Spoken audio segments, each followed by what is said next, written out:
नमस्कार, मी पंजाब नगर जिल्ह्यात बऱ्याच ठिकाणी आज पावसाला सुरुवात झालेली दिसत.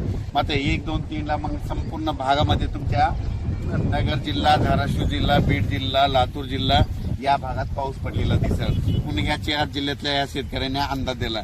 पूर्व विदर्भातल्या शेतकऱ्याला सांगू इच्छितो की पूर्व विदर्भामध्ये नागपूर, वर्धा, भंडारा, गोंदिया, चंद्रपूर, यवतमाळ, अकोला, वाशिम, हिंगोली, बुलढाणा, जळगाव या जिल्ह्यातल्या सर्व शेतकऱ्याला सांगू इच्छितो की 1, 2, 3 जुलैला मात्र तुमच्या इकडे मुसळधार पाऊस पडणार आहे. विदर्भ, पूर्व विदर्भ 6 जिल्हे, पश्चिम विदर्भ 5, 11 जिल्ह्यामध्ये मुसळधार पाऊस पडणार आहे. कुठं अतिवृष्टी होणार आहे, कुठं भाग बदलत पाऊस पडणार आहे, कुठं रिमझिम पडणार आहे.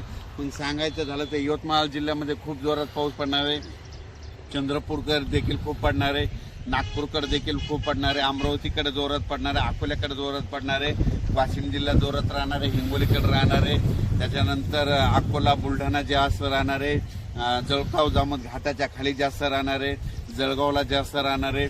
तिकडे पाऊस पडत असल्यामुळे त्याच्यामुळे जालन्याला देखील पाऊस पडणार आहे, संभाजीनगरला देखील पडणार आहे. म्हणजे सांगायचं झालं तर पूर्व आणि पश्चिम विदर्भ 11 जिल्ह्यामध्ये चांगला पाऊस पडणार आहे. म्हणून हे विदर्भ पश्चिम विदर्भातल्या शेतकऱ्यांनी हा अंदाज लक्षात घ्या.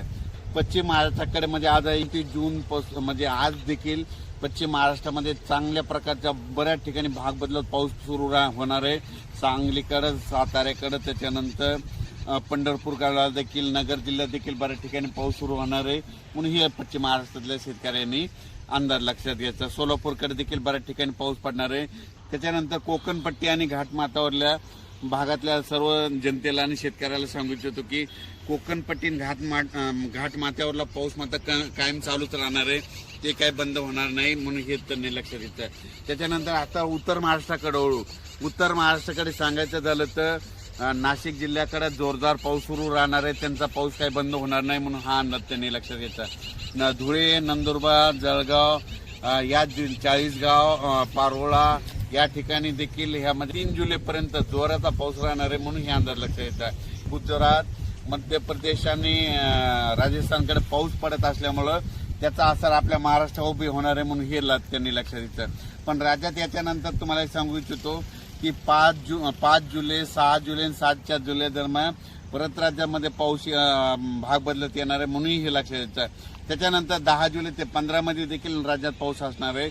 म्हणजे सांगायचं झालं तर राज्यात असा एकदम 1 महिन्याचा, 15 दिवसाचा, 20 दिवसाचा खंड पडणार नाही. पाऊस येतच राहणार. आज ह्या भागात राहिला तर दुसऱ्या भागात राहील, पण राज्यात पाऊस कंटिन्यू चालूच राहणार आहे.